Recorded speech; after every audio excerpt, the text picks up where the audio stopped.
Welcome again. কেমন আছেন আপনারা? নিশ্চয়ই খুব ভালো আছেন। আমার গলায় একটা স্পেশাল কিছু আপনারা দেখছেন। এইটা নিয়ে আজকে একটা রিভিউ দেওয়া হয়েছে। যারা এর সম্বন্ধে জানতে চান ইন্টারেস্টিং কিছু অবশ্যই দেখতে পারেন, ডেসক্রিপশনে লিঙ্কটা থাকবে। অনেকেরই প্রশ্ন ছিল স্যাম ভাই গিভঅ্যাওয়ের রেজাল্ট কোথায়? আমাদের যেদিন 2 মিলিয়ন হলো ওই দিনই আমি একটি স্মার্টফোনের গিভঅ্যাওয়ে দিয়েছিলাম। আপনারা অনেকেই অংশগ্রহণ করছিলেন, রাইট? তো ওইটার রেজাল্ট দেওয়ার কথা ছিল গত মাসের শেষ দিন। কিন্তু আমি একটু ব্যস্তও ছিলাম যে কারণে দেওয়া হয়নি। আর যেহেতু অলরেডি এ মাসের 2 দিন হয়ে গেল, তো আমরা চিন্তা করছি আমাদের যে মেগা গিভঅ্যাওয়েটা চলছিল ওই দিনেই রেজাল্টটা দিচ্ছি। অর্থাৎ এই যে এই মাসের 12 তারিখে আপনারা দুটো রেজাল্টই পাবেন। যারা এখনও এই দুইটা গিভঅ্যাওয়েতে অংশগ্রহণ করেননি তারা চাইলে কিন্তু অংশগ্রহণ করে নিতে পারেন। ইন টোটাল 4টি স্মার্টফোন আপনাদের মধ্যে থেকে 4 জন পেয়ে যাবেন। এছাড়াও আরও মনে হয় 7টা গ্যাজেট রয়েছে। তো অনেক কিছুই তো থাকবে আপনাদের জন্য। ডেসক্রিপশনে ওই লিঙ্কগুলো দেওয়া থাকবে। এই ভিডিওটা শেষ করে চাইলে অংশগ্রহণ করে নিতে পারেন। আজকে টেকনিক্সের শুরুতে আমরা কথা বলছি গুগল নিয়ে। গুগলের স্মার্টফোনের প্রতি আমাদের অনেকটা ইন্টারেস্ট থাকে সবসময়। প্রতি বছর যখন লঞ্চ হয়, কিনি না কিনি আমরা এর সম্বন্ধে জানতে চাই, তাই না? কারণ একটু স্পেশাল, অ্যান্ড্রয়েডের মধ্যে একটু স্পেশাল গুগল পিক্সেল 7 এবং 7 প্রো, যা লঞ্চ হতে যাচ্ছে খুব শীঘ্রই। লঞ্চ হবে আগামী মাসের 13 তারিখে। এখন পর্যন্ত বিভিন্ন লিক্স রুমার্স রয়েছে। আমি একটা লিক্স থেকে জানলাম 120 হার্টস হাই রিফ্রেশ রেটের প্যানেল থাকবে। আবার কোনো একটা লিক্স বলছিল এখানে নাকি 144 হার্টস রিফ্রেশ রেটের ডিসপ্লে থাকবে।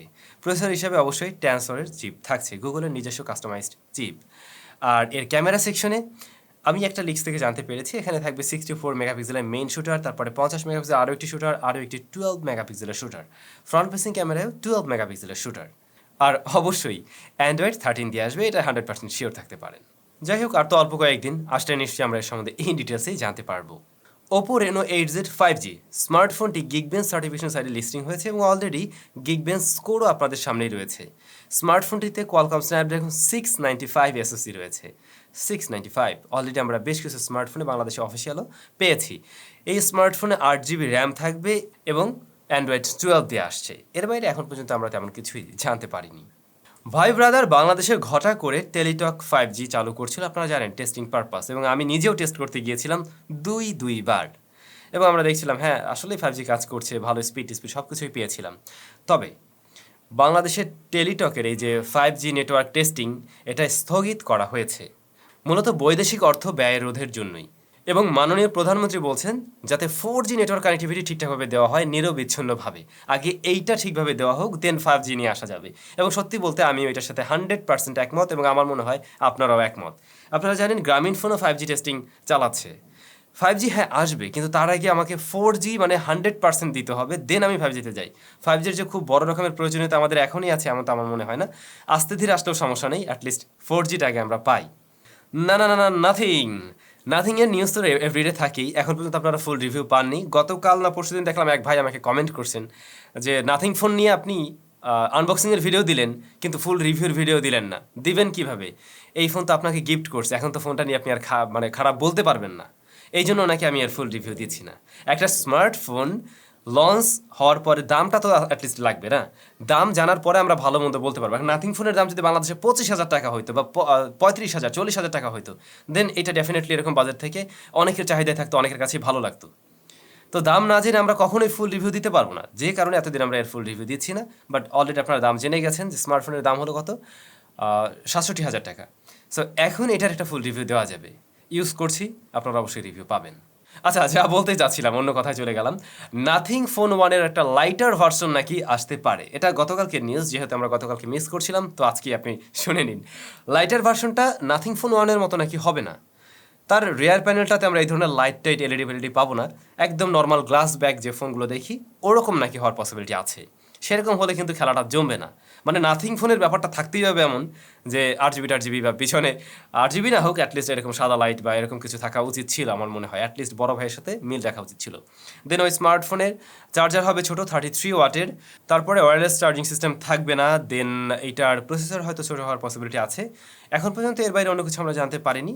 বাট লাইট না থাকলে অবশ্যই এর গ্রহণযোগ্যতা ততটাও থাকবে না আমার যা মনে হয়। ট্রান্সপারেন্ট বা এর ধরনের লাইটিং না থাকলে তাইলে নাথিং হইতে গেল কেন? মানে নাথিং তো একটু স্পেশাল হইতে হবে নাকি?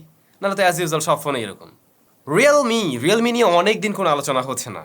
রিয়েলমির একটি ট্যাবলেট এই মাসে বাংলাদেশ মার্কেটে আসার কথা ছিল, আমি গত মাসে আপনাদের সাথে শেয়ার করছিলাম। আসলেও আসতে পারে, আমার কাছে নতুন কোনো লিক টিক নেই। তবে রিয়েলমি 10 প্রো এই দুইটা স্মার্টফোন নাকি শুনলাম ইন্ডিয়ার মার্কেটে এই মাসে লঞ্চ হলে হতে পারে, অথবা আগামী মাসের শুরুর দিকটাতে লঞ্চ হতে পারে Realme 10 সিরিজের ফোন। তো 10 এবং 10 প্রো নামটা মানে 10-এ যখন 10 একটা ব্যাপার আছে না, যেমন আমাদের যখন 1 মিলিয়ন হলো তখন কিন্তু অনেক ভালো কাজ করছে, একটা অন্যরকম একটা ব্যাপার ছিল। তো তেমনিভাবে Realme 10 সিরিজটা যখন আসবে আমার মনে হয় এখানে স্পেশাল কিছু থাকার পসিবিলিটি আছে। আপনাদের কি মনে হয়? শাওমির কি নেই, কত কিছু তো শাওমি বানিয়েছে এবং আমরা শুনে আসছিলাম শাওমি ব্র্যান্ড গাড়ি তৈরি করবে বা গাড়ি নিয়ে কাজ করছে এরকম। তো টুইটারে আমরা এরকম একটা মডেল আর কি খুঁজে পেলাম যে শাওমির কারের মডেল নাম্বার নাকি হতে যাচ্ছে এরকম MS11। এটা হয়তো ইন্ডাস্ট্রিয়াল কোনো মডেল নাম্বার, স্পেসিফিক কোনো নাম নিশ্চয়ই থাকবে আলাদাভাবে। তো হয়তো খুব শীঘ্রই শাওমির গাড়িটি আপনারা চলতে দেখবেন, বাংলাদেশ রাস্তায় না দেখলেও বাইরের দেশে দেখার পসিবিলিটি আছে, সেই সাথে ইন্ডিয়াতে নিশ্চয়ই আসবে।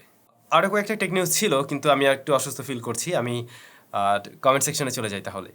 প্রথম কমেন্ট, শুভ S22 স্যাম ব্রাদার, এরকম ভিডিও আরও চাই ইন্ট্রোওয়ালা। চমৎকার চমৎকার, সত্যি বলছি, মনে হচ্ছে আগের স্যাম ভাইকে ফিরে পেয়েছি। ভিডিও শুরুতে এরকম অসাধারণ কিছু রাখার চেষ্টা করবেন। হ্যাঁ, আমরা এখন থেকে ট্রাই করবো, আমাদের কন্টেন্টে একটু পরিবর্তন আনা উচিত অবশ্যই, যেহেতু আমরা রেগুলার কন্টেন্ট নিয়ে কাজ করি। এভরিডে একরকম কিছু দেখতে ভালো লাগে না, এটা আমিও জানি। তারপর আপনারা দেখেন, এই জন্য ধন্যবাদ। বাট আমরা ট্রাই করবো আরও বেটার কিছু করার জন্য। ইমরান রাহাত ভাই লিখছেন, Redmi K50i এর রিভিউ চাই, we are waiting for this, love and support always. Thank you.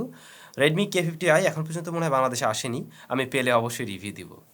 Minhas Hasan ভাই, আমার একটা প্রশ্ন ছিল, আপনি যে ফোনগুলো রিভিউ দেন, রিভিউ দেওয়ার পরে কি আবার কোম্পানিগুলোকে ফোন দিয়ে দেন, নাকি আপনার কাছেই রেখে দেন? রেখে দিলে আমাকে একটা দিন।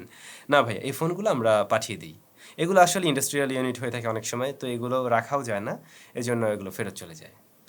এম রানা অফিসিয়াল ভাই, সিম্ফনি হেলিও 30 আর টেকনোস্পার্ক 9 এই দুইটা নিয়ে একটা ভিডিও দিবেন। হেলিও নিয়ে আমার রিভিউ দেওয়ার ইচ্ছা ছিল, তো যেহেতু আর দেওয়া হয়নি, আমি ট্রাই করবো তাহলে একটা কম্প্যারিজন ভিডিও তৈরি করার জন্য। ভালো থাকুন, সুস্থ থাকুন, নিশ্চয়ই আপনাদের সাথে দেখা হচ্ছে স্যামসংয়ের একদম নতুন ভিডিওতে। এইটা দেখে নিতে পারেন, যারা এখনও গিভঅ্যাওয়েতে অংশগ্রহণ করেননি অংশগ্রহণ করতে পারেন। ভালো থাকুন তাহলে, টাটা।